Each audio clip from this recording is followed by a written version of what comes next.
நீதிமொழிகள் 29ஆம் அதிகாரம். அடிக்கடி கடிந்து கொள்ளப்பட்டு தன் பிடாரியை கடினப்படுத்துகிறவன் சகாயமின்றி சடுதியில் நாசமடைவான்.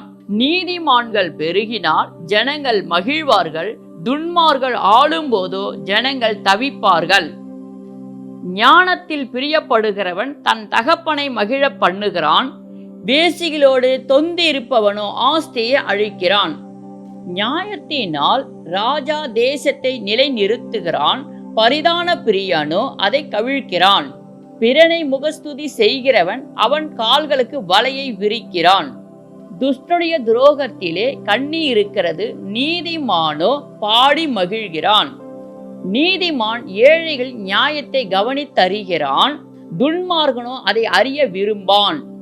பரியாசக்காரர் பட்டணத்தில் தீக்கொளுத்தி விடுகிறார்கள், ஞானிகளோ குரோதத்தை விலக்குகிறார்கள். ஞானி மூடருடைய வழக்காடையில் சினத்தாலும் சிரித்தாலும் அமைதி இல்லை. இரத்த பிரியர் உத்தமனை பகைக்கிறார்கள், செம்மையானவர்களோ அவனுடைய பிராணனை காப்பாற்றுகிறார்கள்.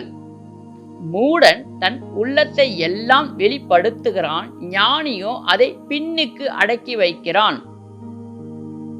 அதிபதியானவன் பொய்களுக்கு செவி கொடுத்தால் அவன் ஊழியக்காரர் யாவரும் துன்மார்கர் ஆவார்கள்.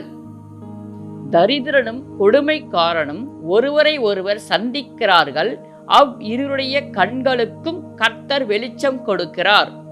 ஏழைகளுடைய நியாயத்தை உண்மையாய் விசாரிக்கிற ராஜாவின் சிங்காசனம் என்றென்றும் நிலை பெற்றிருக்கும்.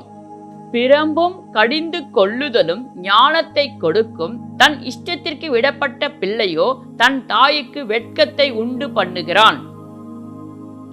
துன்மார்கர் பெருகினால் பாவமும் பெருகும், நீதிமான்களோ அவர்கள் விழுவதை காண்பார்கள்.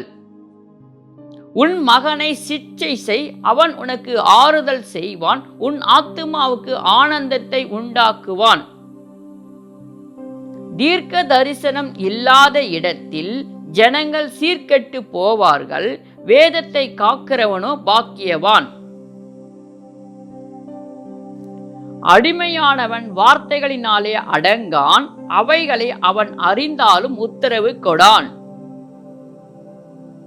தன் வார்த்தைகளினால் பதறுகிறவன் மனுஷனை கண்டாயானால் அவனை நம்புவதை பார்க்கிலும் மூடனை நம்பலாம். ஒருவன் தன் அடிமையை சிறு பிரயாசம் முதல் இலக்காரமாக வளர்த்தால் முடிவிலே அவன் தன்னை புத்திரனாக பாராட்டுவான். கோபக்காரன் வழக்கை கொளுத்துகிறான், மனுஷனுடைய அகந்தை அவனை தாழ்த்தும், மனத்தாழ்மை உள்ளவனோ கனம் அடைவான். திருடனோடே பங்கிட்டு கொள்ளுகிறவன் தன் ஆத்துமாவை பகைக்கிறான், சாபத்தை அவன் கேட்டாலும் காரியத்தை வெளிப்படுத்த மாட்டான். மனுஷனுக்கு பயப்படும் பயம் கண்ணியை வருவிக்கும், கர்த்தர் நம்புகிறவனோ உயர்ந்த அடைக்கலத்தில் வைக்கப்படுவான். ஆளுகை செய்கிறவனுடைய முக தரிசனத்தை தேடுகிறவர்கள் அநேகர், ஆனாலும் அவனவனுடைய நியாயம் கர்த்தராலே தீரும். நீதிமானுக்கு அநியாயக்காரன் அருவருப்பானவன், சன்மார்கனுக்கு துன்மார்கனுக்கு அருவருப்பானவன்.